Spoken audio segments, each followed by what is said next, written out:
All right, well, I'm here with friend, scholar, and just fellow Bible nerd, Becky Castle Miller, just master's degree student, or actually graduate now, because last time we talked, I think you were finishing your master's at hmm Northern Seminary under a certain Scott McKnight, uh, expert and rising scholar on Jesus and emotions and the Gospels and all these sorts. Like you wrote something on the Ascension for the upcoming Dictionary of Paul and his letters.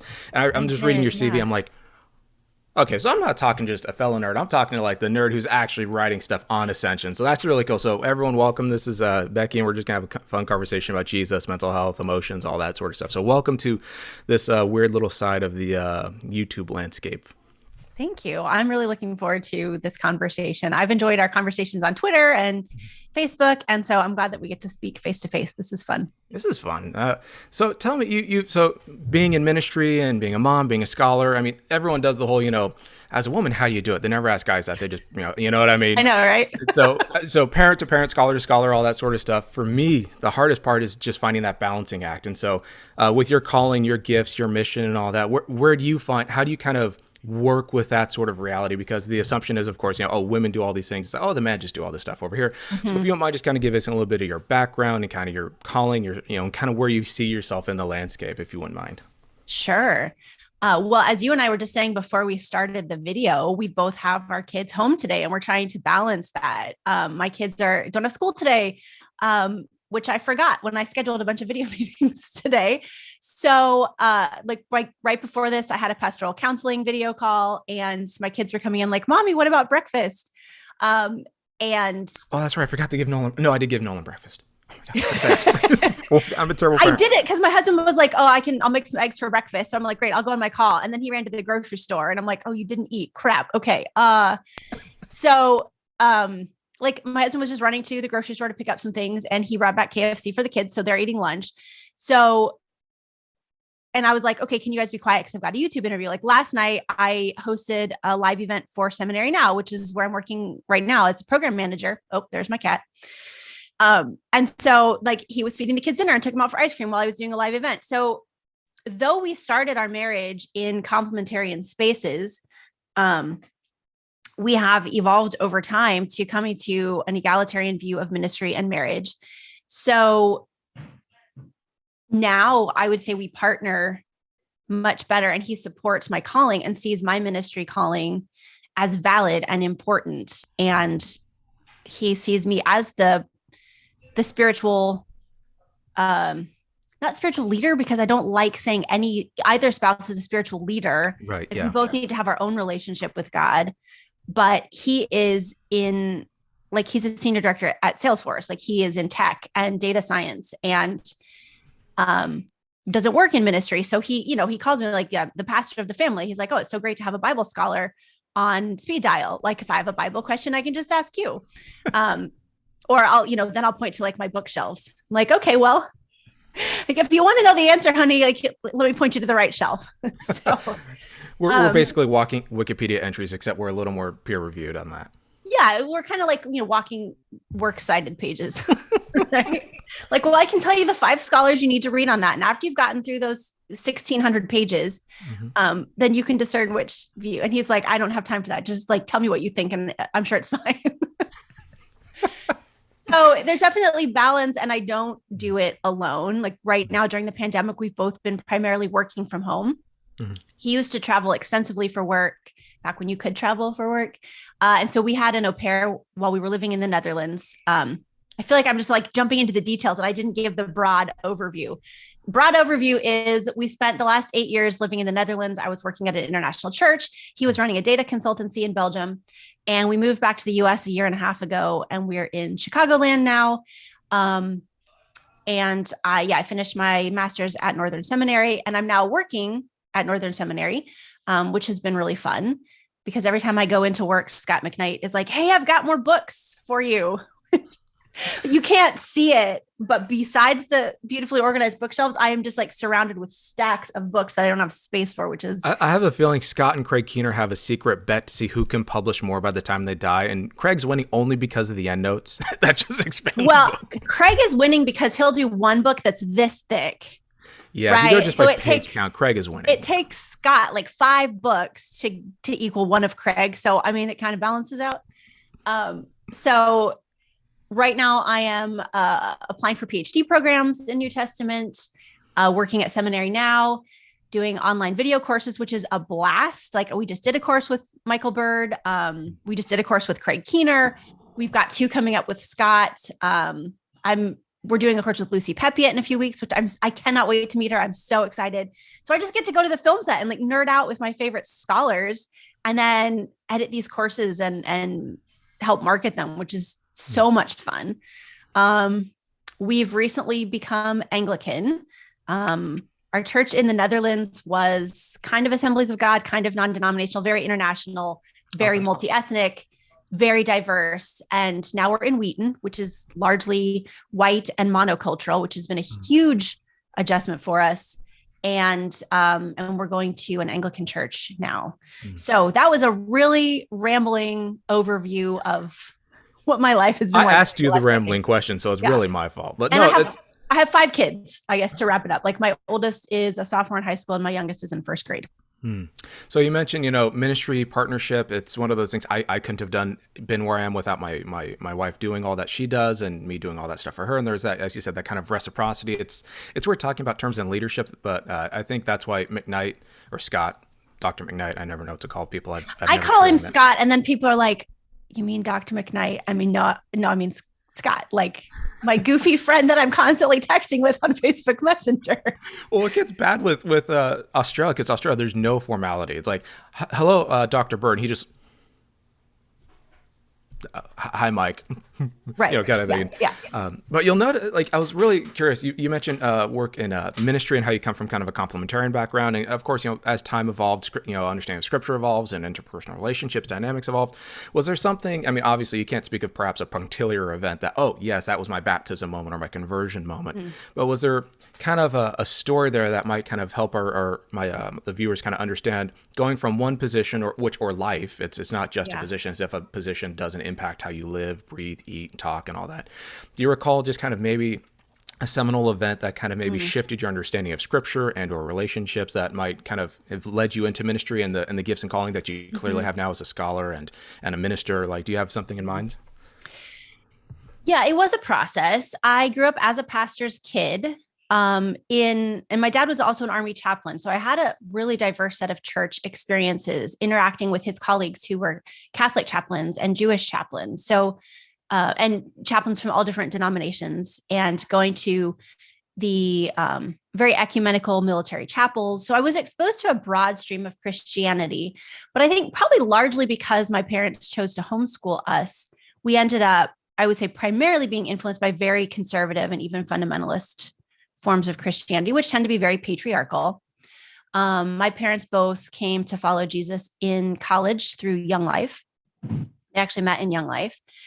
So I think like coming to real relationship with God later in life, in the influence of the 70s and 80s, there were some really strong patriarchal voices in Christianity. So I think they really picked up that, like, husband is the leader, spiritual leader of the household, wife needs to always submit. And so my parents tried to live that out. And so that's just what I grew up with. And that's what I thought faithful Christianity looked like. And so some of the cultural influence I was getting was very like, women should be stay-at-home moms, women should be homeschooling mothers, husbands should be leading.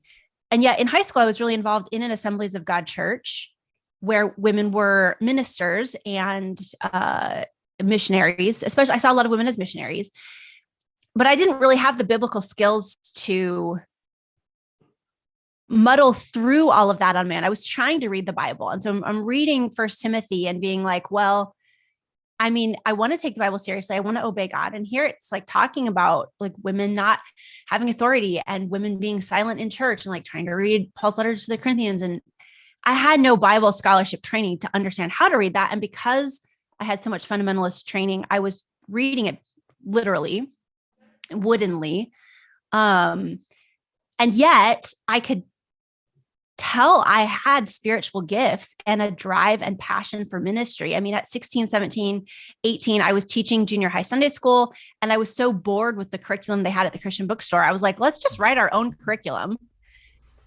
So yeah, I was like writing Bible study curriculum at 16, 17. I was leading small groups Wow. and I blossomed as a leader. Like I clearly had leadership gifts and did not know what to do with that because I wanted to be obedient to God, which I thought meant basically squelching my gifts in some ways. Right.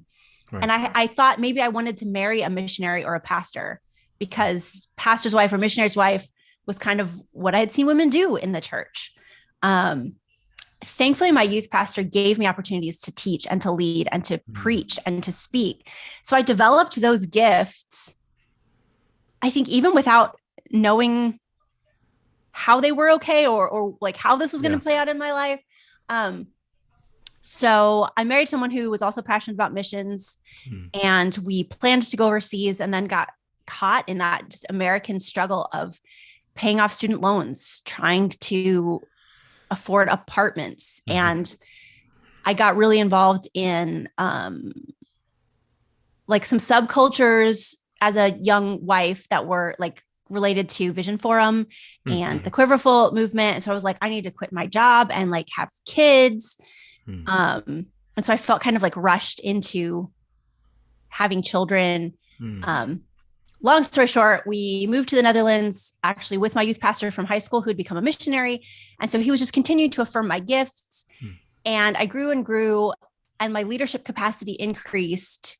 And there was a point where I was like, I need to figure this out. And I'm so grateful for Rachel Held Evans and reading her blog. I was very uncomfortable reading her blog coming from such a conservative background, but there was something really compelling about her relationship with Jesus and how she was asking these deep questions of the Bible. And through her, she did an interview with Scott McKnight. And I was like, well, this is someone who can help me answer these questions. So I read The Blue Parakeet. And I read Rachel's Year of Biblical Womanhood, and I read Sarah Bessey's Jesus Feminist. And by the end of those 3 books, my mind had completely changed. And I was persuaded that there is a biblical case for women to be pastors and women to lead. And suddenly, like, it made sense. Oh, I'm not called to be a missionary per se. I'm not called to be a pastor's wife. I'm called to be a pastor. And all of my teaching and leading and pastoral care and empathy gifts suddenly made sense. Oh, this is a calling. I am called to pastor people. Yeah. And then I went, oh, I have to go to seminary. But I was in the Netherlands, and my Dutch, because our church was in English, like my Dutch was not good enough to do theological studies in Dutch. Right. So I was like looking around, and Scott was talking about his new MANT program at Northern on his blog. And I commented, hey, if you ever make this available online, I'm interested. And 3 months later or something, he found me on Instagram and commented there like, hey, we're going to do the MANT online. Are you interested? And within weeks, cool. Like I had applied and been accepted. So I was in the first cohort on Zoom.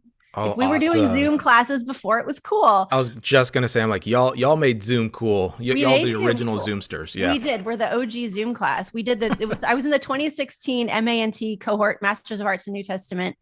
And so I took my classes from the Netherlands in the middle of the night for 4 years, which was a wild experience. And I flew over here to Lisle, outside Chicago, for my intensives once a year. Anyway, so all that to say, I discovered through the work of great scholars and thinkers that what my gifts and calling and relationship with God had been leading me toward was true and was accurate and was right. And there was a calling there. And there was biblical support for it. And so now I'm doing the work that I was trained to do and called to do. It's really exciting. Yeah, and it's wonderful to hear. Just it feels often weird to say. It's like it's almost as if most guys that I know are egalitarian or affirm women's ordination almost feel a little not embarrassed that they do so, but that they have to speak up about it, just because it's like. There is that kind of, at least for me, it's I don't feel like I should be speaking for my wife or for my colleagues, but then I'm like, well, if I don't, they're just going to be shunted off to the side and ignored. So it feels weird to talk about it, but just one of those where I always feel like, I don't want to be that guy that does the whole, well, as you know, the Bible, just that sort of thing, because I've seen people do it. I'm like, boy, you're just a patronizing jerk. I don't want to be talking to you. But there is something where if we believe in shared leadership, as you said, whether it's in the home and or in the church, sense of reciprocity of bearing one another's burdens, even just taking the commands of say the Sermon on the Mount as seriously. There is a sense in which it creates kind of this reality of interdependence that we didn't know we realized. I mean, I didn't know how much egalitarian I would be even as I got married as an egalitarian, because it's not something you fully live out until you live out. You're like, oh, this works, or this reveals, in many instances, the cracks. This reveals the things that I've assumed or I've brought with me into this relationship. And so maybe that gets into the issue of, say, mental health, and also kind of how a lived theology, or what Wesley called, practical divinity.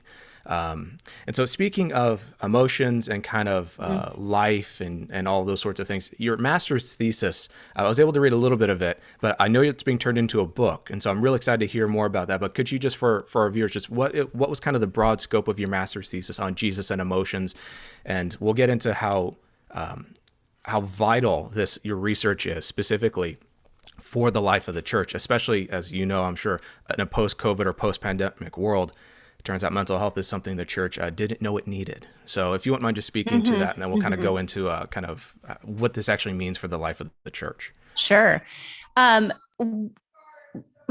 pastoral calling was the main thing that led me to seminary, but another thing that drew me to seminary studies was that I was noticing a lack of emotional health and understanding of emotional health in the church.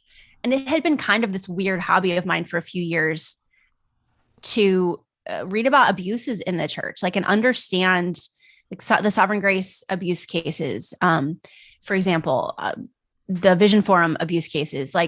As I was reading about sexual abuse and spiritual abuse and control and power in Christianity, one common thread I was seeing was a lack of understanding of emotions, emotional health, mental health, trauma, etc. And thankfully, all that study paid off as I was able to begin doing pastoral care with people in my church, living out these problems and challenges. So I started to look to Jesus as our example. And I have my pastor in the Netherlands to thank for that, who really encouraged us. One year we did this, what he called the Jesus Life Challenge.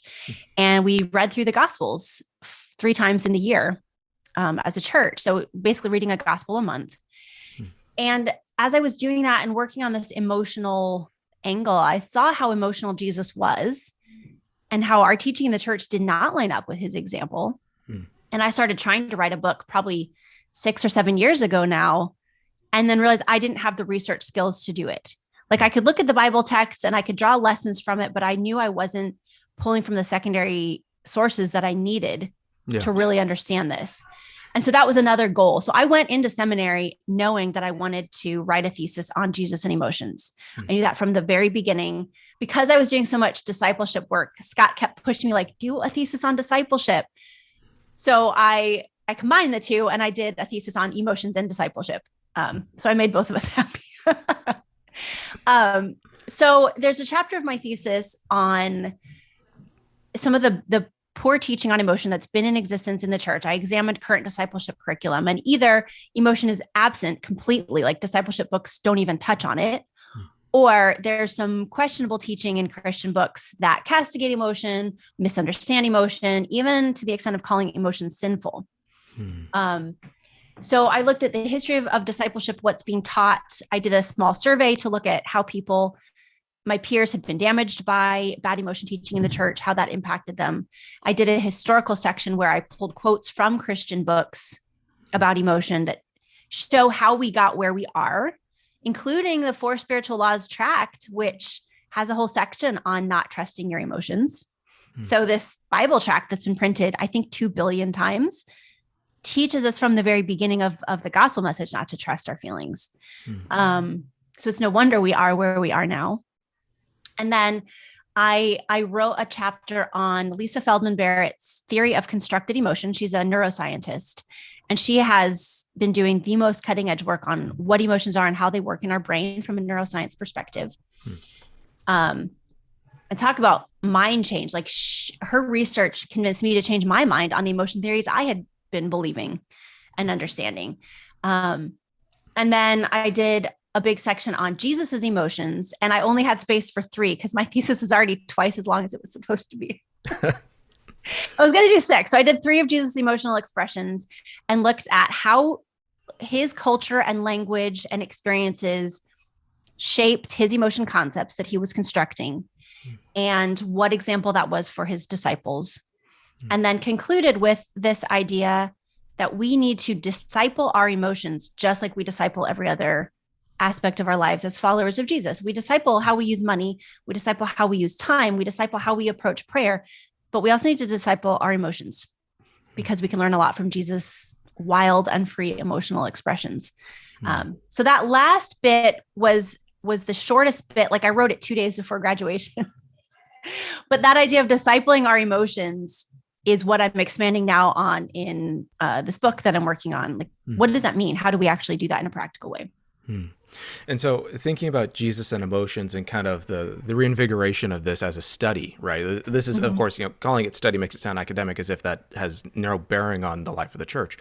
But I was just, as you were mentioning this, I was thinking like, boy, it's hard, and maybe it's too big of a question, but say the incarnation. If we take the incarnation as kind of the paradigm of all of kind of all Christian history, so to speak. Of course, the resurrection is the climax of that story, but if we take incarnation, say Philippians, the Philippians to him, and all those sorts of things. I mean, there's debates, of course, with syntax and grammar and tense theory and stuff. But at the end of the day, you have Jesus taking the form of a slave, and it's like, well, what does that tell us about the nature of what it means to be human? And do you see the Gospels kind of view of anthropology, whether it's kind of that cosmological aspect, the apocalyptic aspect of humankind, or whatever? But do you see kind of the New Testament vision of anthropology as being kind of how does the New Testament vision of anthropology and say Jesus's invasion in our world via the incarnation, does that give us, how do you see those two things operating together? Because I don't know, just with your work on emotions and also New Testament theology as a whole, I'd be really curious to hear your thoughts on that. Well, I was just explaining this to my 15-year-old daughter the other day. She's like, so you're a theologian? I'm like, I'm not a theologian. I'm a biblical scholar. She was like, well, what's the difference? I'm like, well, theologians tend to look at the big picture. How do things fit together systematically? What are the themes? And I feel like I can never explain theology correctly because I don't do it. Like, well, what my friends who are theologians, here's how they talk about it. But I see my work much more as biblical scholarship. I didn't even know there was a difference between the two till I went to seminary. But yeah, same here. So I'm definitely a biblical scholar, not a theologian. I'm interested in getting into the nitty gritty of textual criticism and what's going on in the text here. What is the cultural context and background of the text? How do we interpret it and apply it today, et cetera? So from a biblical scholarship perspective, I would say that the Gospels give us a picture of a truly human Jesus. The anthropology that we see in the New Testament is Jesus is fully human, and that teaches us how to be fully human. Jesus set aside his omnipotence, and so though God is emotional, and we see God's emotions in the Old Testament, and I know there's debates on that. If God is emotional, doesn't mean that God changes. And so there are people who argue God isn't emotional. And I'm like, have you read the Old Testament? Like, have you read the prophets? Like, God is clearly emotional. So God has emotions. Because Jesus is made in the image of God, Jesus has, sorry, I'm committing Trinitarian heresy here. Let me back up a second. I need to be really precise with my wording. Because Jesus is God, Jesus has God's emotions. And because Jesus is incarnated in humanity, and humanity is made in the image of God, like we get God's emotions as we're made in God's image. And Jesus, as fully God, being incarnated, there. I think that's a much better way to say that. Yeah, I knew what you were getting at. So I'm sitting there going, I know where she's going with this. Right. Yeah, it's all good. Yeah. So Jesus has God's emotions as God, and Jesus has human emotions as humans made in the image of God. And so Jesus has both of those. Yet I think when we see the Gospels, because Jesus set aside his equality with the Father in that sense to fully enter into the human experience, what Jesus is experiencing is human emotion. That felt really messy. No, I know what you're getting at, because there's this, what is it? Paul didn't say this because it's in Hebrews, but being made little lower than the angels, or the idea of learning, learning obedience and all these sorts of things, or, going through this, we might say self-humiliation, or I use the language of self-impoverishment, the actual emptying of himself for the sake of everyone else. So then how might that be? So we could get into, one of the favorite emotion texts I love to talk about is Mark 1:41, the is he angry or is he being merciful? And I'm like, ooh, I wonder what your thoughts are as a text critic on that. But if we can go down that road if you want to. But more curiously, if Jesus is God in the flesh, God among us, God dwelling here, God making his home among us, how then does your research push against misconceptions of emotion? Because if we hop on Twitter and you read a certain theologian from a certain place in Arkansas, emotion is, it's at best it's sinful, at worst you're an effeminate male or whatever he wants to call you these days, depending on his diet. But there is this sense, I think, how a lot of, and it can be across the board, I'm not saying it's exclusive to a specific camp because I think it's more cultural than theological, or at least we like to admit that. But there is a sense that how the Christian church, or let's say the evangelical side of the Christian church, has viewed emotion as something that liberals do. Liberals feel, liberals emote, liberals this. And from your research on when it comes to reading the secondary literature, I'm assuming my first thought when I read those tweets, I'm like, I'm sure it's more complex than this. So maybe you could speak to just kind of one, having seen the subculture, kind of and even maybe being in it, in the past. How might current understandings of neuroscience and emotion kind of push against that? And then we can go to kind of Jesus. But it's always interesting when scripture and science actually mesh up. It's always interesting. Right. So if you wouldn't mind speaking to that. Well, yeah, I think that this theory of constructed emotion absolutely fits with the biblical portrayal of emotion because emotion is cognitive. It's involved with our thinking. Emotion, according to Dr. Barrett, is the meaning that we make from our sensations. So there is a strongly cognitive as well as predictive element. Like our emotions also come from our predictions. We see what's happening. We see what's coming next. And so our brain is constructing emotion in nanoseconds based on our past, present, and future. Like, what have we experienced in the past? What has language and culture taught us about emotion, and which emotions and what bodily sensations in circumstances equate to which emotions? Then what are we feeling now in the present moment? Like butterflies in the stomach, a racing heartbeat, tears prickling in our nose, etc. And then what is our brain predicting is about to happen next? And what do we need to be prepared for? So emotion takes all of that, and we construct this instance of emotion in a second. It feels like it's happening in spite of us, like without our conscious thought, because it happens so fast. And yet we are, as Barrett says, the architect of our own emotional experience. So emotion is our interpretation of what we're feeling. And then it is preparing us to take action and motivating us to take action. So if we are constructing fear, it's preparing our body systems to come online and defend ourselves or run away or whatever we need to do. So that's just like a little bit of the science background on what emotion is. And I'm not a neuroscientist, so I know that I'm a layperson when it comes to science, trying to explain science. I'm actually, one thing I'm hoping to do in my PhD studies is take some neuroscience classes so I can make sure I'm speaking about this correctly. Anyway, so to get to how does the church get that wrong? And how does the Bible get that right? I think that the Bible shows a cognitive view of emotion because the Bible commands emotion. And Matthew Elliott did really good work on his dissertation in Germany on this 10 or 12 years ago, which he's published as a book called Faithful Feelings. And he showed like how emotion in the Bible is cognitive and God can command emotion.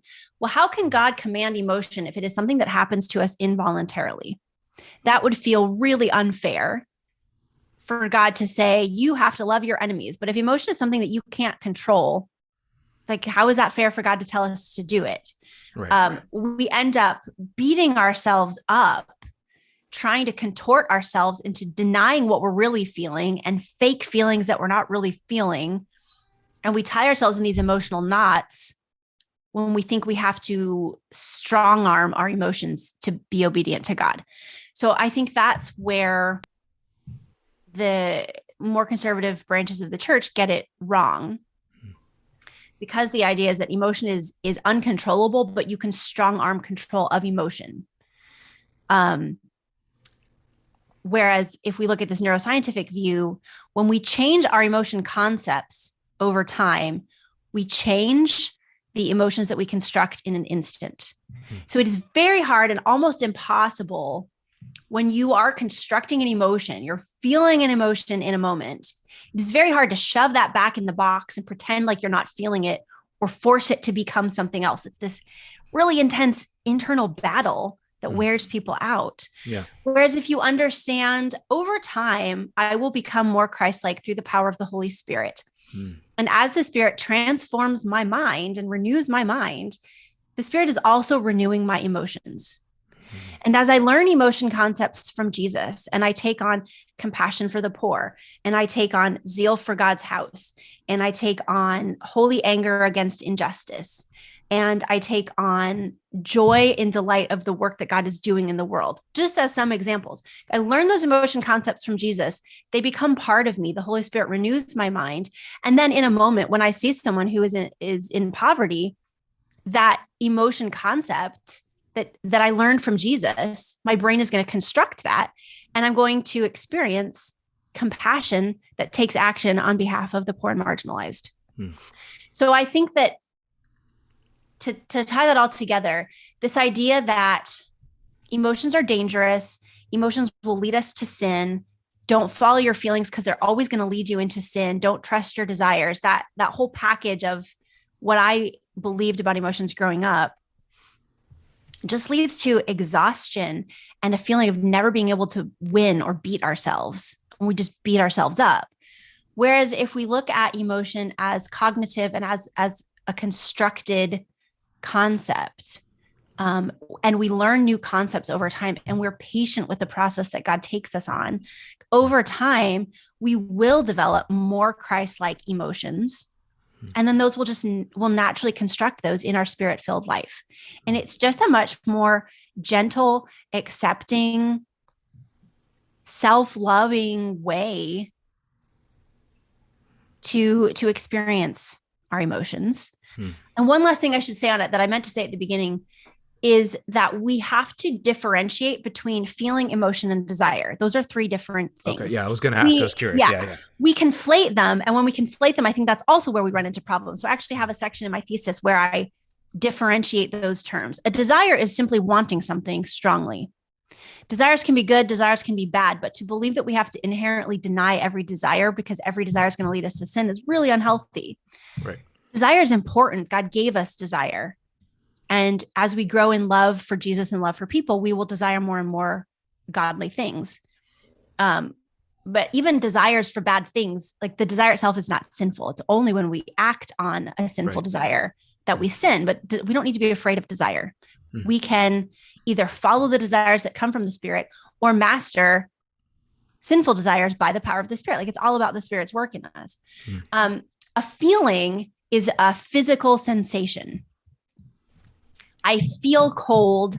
I feel my hands tingling. I feel my shoulders tensing up. I feel a lump in my throat. Those are feelings. But when we give meaning to them, that's when they are part of emotion. So when I interpret the butterflies in my stomach as nervousness, I'm constructing an instance of nervousness, and that's an emotion. Or if I'm interpreting it as fear, then I'm constructing fear. If I interpret it as infatuation, because those butterflies are coming from seeing someone that I'm attracted to, then I'm constructing an emotion of infatuation. So emotion is more than feeling. It has that cognitive element and it has that meaning-making element based on the concepts I hold in my brain and the prediction I'm making about what's coming next. So I'm about ready to walk on stage to I'll walk onto the platform to preach a sermon, butterflies in my stomach. Maybe I'm excited because I love to preach God's word to God's people. And so I'm excited and it's pepping up my body and I'm walking out there with energy and a big sign on my face. Whereas if I'm interpreting that as nervousness, because the last time I was preaching, like I tripped and fell, then maybe I'm constructing nervousness and it's making me shaky and it's preparing me to not embarrass myself again. So there's just so much nuance to emotion, but it's just really important to understand that desire, feeling, and emotion are three different things. No, that's really, really helpful. And so, okay, so we've gone through here. And so, is there a story or a parable or a piece of the narrative from, say, the gospel tradition, where Jesus exemplifies or gives us a great model? We don't have to go into every single detail, but is there a story you think in the synoptics or in John that kind of is the epitome of providing at least a model of life that kind of, if we're going to distill it down, so to speak, into a narrative or something like that, that people can then go and read and kind of feast on that word with this sort of material in mind? Is there kind of a Jesus story that you think embodies this perfectly, or at least to the best, of course, of the record we have and stuff like that? Right. Well, there's, if anyone wants to really dig into Jesus' emotions in the Gospels and exegete those, Stephen Voorwinde's work, Jesus' Emotions in the Gospels, goes through 60 of Jesus' emotional expressions in great detail, exegetes the Greek emotion words, and gives us a lot of cultural context. So that has been a wonderful resource, and I highly recommend that.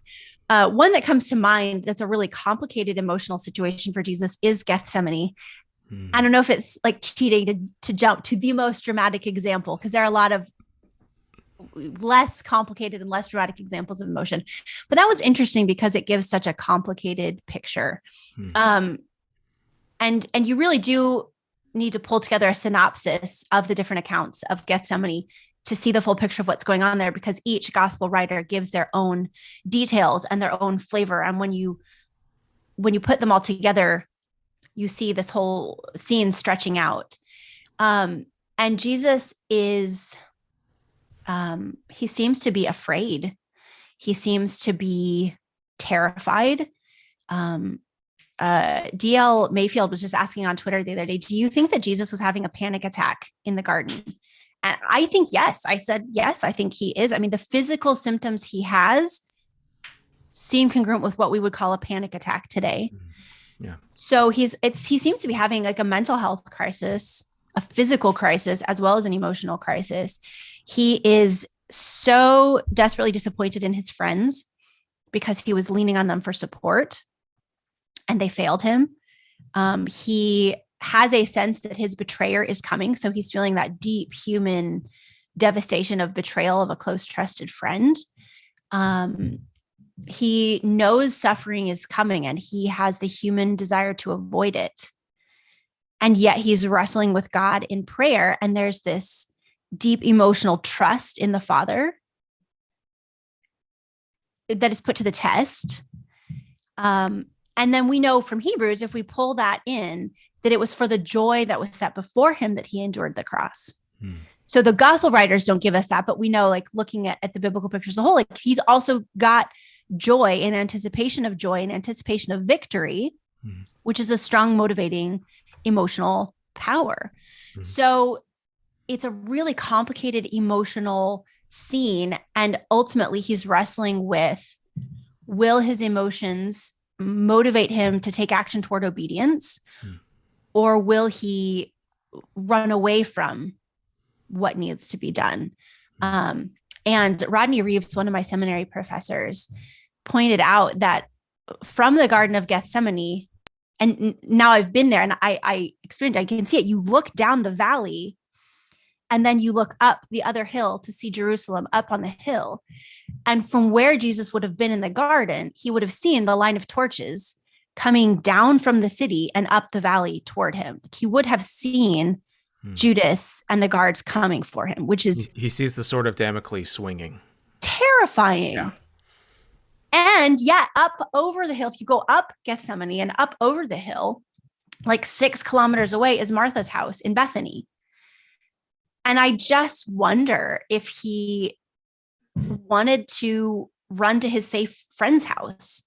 Like Mary, Martha, and Lazarus were some of his best friends. And if he had just gone, like, could he have escaped it? And so this is me reading into the text and reading into the context, but I wonder if he was drawn to safety and drawn to connection with his friends. How much terror did he see? Did he see them coming for him? So there's some speculation, and then there's some in the text where he is sweating drops of blood and he is in agony, like agonia. It's more than the English word of agony. it's just a really complicated emotional scene. And so what we see is he goes through these emotions, he accepts his emotions, he seems to validate his own emotions. He's not afraid to pour them out to the Father in prayer. He doesn't self-censor. He doesn't limit what he allows himself to say in prayer, but he just puts it all out there in honest emotional wrestling, very demonstrative emotion, like falling to the ground, frustration with his friends, persistence in prayer. There's so much emotionally going on. And ultimately, it seems to be that emotion of joy that gave him the emotional support to go through with it, to surrender to the crucifixion. So there's so much we can see going on in there. It's okay for us to be emotional. It's okay for us to express our emotions. It's okay for us to share our emotions with God honestly in prayer. It's okay to doubt and question and wrestle and to beg God for another way through something. It's okay to be disappointed in our friends when they're not there when we need them to be. And it's possible and okay to choose obedience even through a difficult emotional gamut to run through. No, and it's so if we take that, and if we want to be a little more extrapolative, we've been. It feels like the world has been in Gethsemane for 2 years straight. I mean, it's not a particularly apt metaphor, but just the idea of you said being in the desert, being in the garden, being in the wilderness, feeling abandoned or isolated. I know I felt it, being in ministry. So if we take that, so maybe the final question is, in a post-pandemic-ish world, where the church has had to radically kind of reflect, or in some cases chooses not to reflect and chooses to power forward, what in light of, say, Gethsemane, what in light of, the neuroscience that you mentioned, what in light of emotional health and mental health and spiritual vitality, can the church kind of begin to do to kind of foster that Jesus life, that Jesus centeredness, in ways that we've previously missed or undermined, or just at this point, it took a pandemic to shake us, so to speak. Where do you think the church can kind of go based on what you've been preaching and teaching to us here today? Firstly, that it's okay to feel your emotions. It's okay to have emotions and to express them to your close friends and to God in prayer.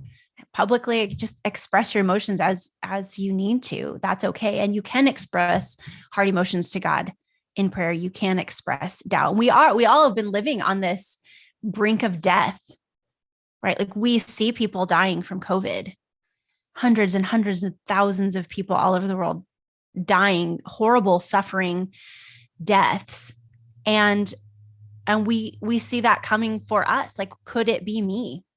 Could I get sick and not make it?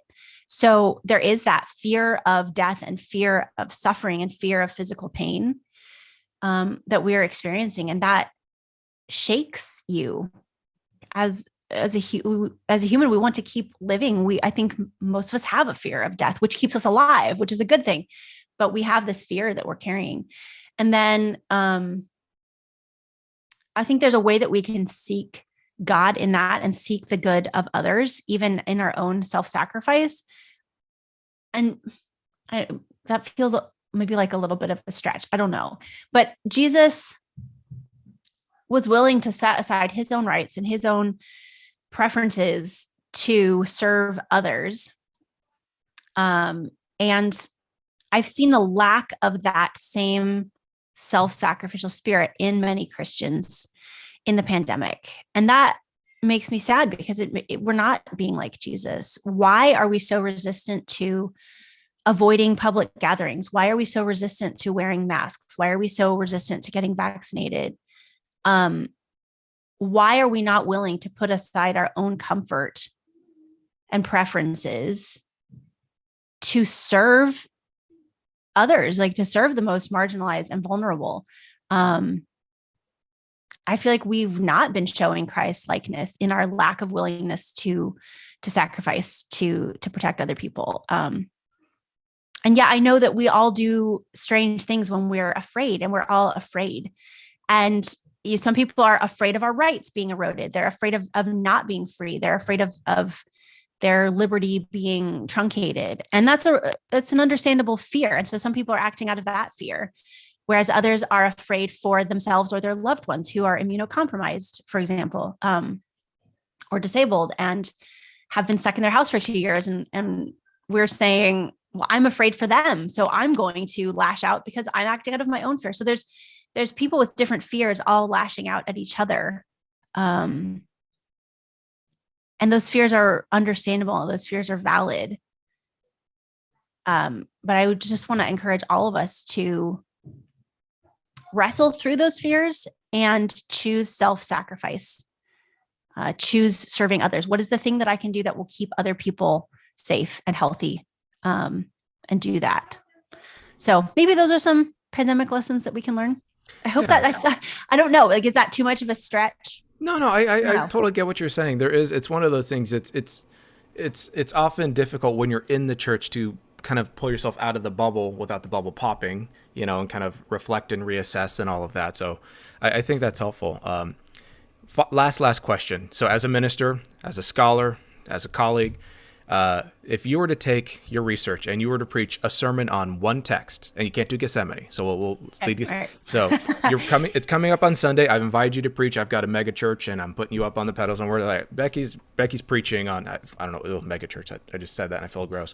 I've got a church. I literally had a dream 2 nights ago that I was trapped in a mega church, and it was like an escape room, and I couldn't get out. Like, this whole dream was like me trying to get out of this mega church. Anyway, nothing against mega churches, but as an introvert, I'm like, too many people.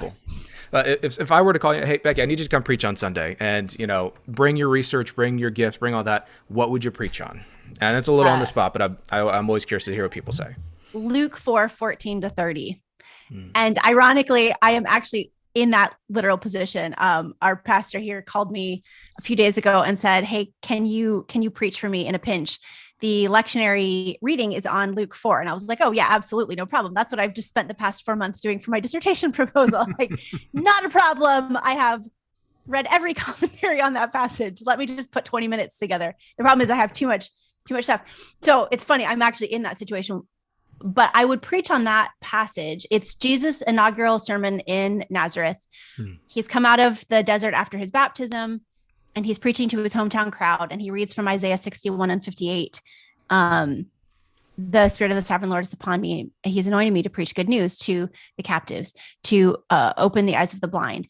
And he's bringing liberation to the oppressed. And so he's presenting this as fulfilled in himself. And this is his mission statement. And then it sets up this foreshadowing. What Luke seems to be doing there is saying, this is a consolidated mission statement of what he's about to go do. And then Luke goes and shows him, like, liberating the oppressed and caring for the poor and healing blind eyes, etc. But the emotion work comes into that because there's some really interesting emotional stuff going on in that scene, which I'm indebted to Scott McKnight for pointing out to me as I was talking through this dissertation idea with him. The people react first in wonder and amazement at Jesus. And then as he speaks more and starts pointing fingers about, because he goes into these examples of the good news of the kingdom coming to Gentiles. And this makes them very uncomfortable. And so they turn on him and they get very angry. They get ragey. They drive him out of town and try to kill him. So there's this massive emotional shift in the scene. And then I have questions about Jesus's emotion. So I wrote a dissertation proposal on this, and I'm really curious to explore the emotions of liberation in Luke 4. What are the emotions that oppressors feel that drives them to continue exploiting and oppressing people? What are the emotions that those who work in liberation and advocacy feel that drives them to fight for freedom for the marginalized? And what are the emotions that the oppressed feel, those who are suffering? What are they feeling in that oppression? And I think that Jesus is pulling in emotion concepts from Isaiah with God's emotions. Like, God is very angry in those passages at those who commit injustice and who oppress the poor. And I think that Jesus is channeling some of that. And then Jesus leaves town. And does he leave town out of anger, out of frustration, or out of just a sense of like, my calling isn't here, I'm moving on? I don't know. So there's just so much interesting, the people's emotions, Jesus' emotions, what's going on there. And how can we as the church live out the liberating mission of Jesus in an emotionally wholehearted way How can we adopt the emotions of God, the liberator, grow those concepts in ourselves, and let those emotions motivate us to work for the freedom and liberation of the oppressed today in living out the mission of Jesus? So that is the mission and the commission that I would give people if I had to jump up on a platform and preach right now. Well, I look forward. So please, if you do have it recorded, I'd love to listen to that. So it's been about an hour or so, and I'm sure you've got your kids are kicking the door. I know I can hear my son driving my wife up a wall. So just want to say thank you, friend, just for being here, spending this time with me and my viewers, and giving us both something to feast on, something to reflect on. And I would encourage everyone, go read the Gethsemane accounts with what Becky has kind of laid out. And I'm already sitting here going, boy, I can't wait to go back and read Mark 1. I can't wait to go back and read these passages. So thank you for following your gifts, following the Spirit, and for gifting us with your time and your calling today. And thanks again to Scott for kind of pushing you into the MANT online program. So, but thank you, so Becky, for being here. And where can people get in touch with you if they want to find more of your stuff or social media or anything like that? Absolutely. I'm on Twitter and Instagram, both as @Becky Castle Miller. That's letter B, CASTLEMILLER. Awesome. And I'll try and put those in the description. I always goof up with even my own stuff, but I'll do that. So thank you so much again for just spending the time here with me today. Awesome. Thank you, Nick.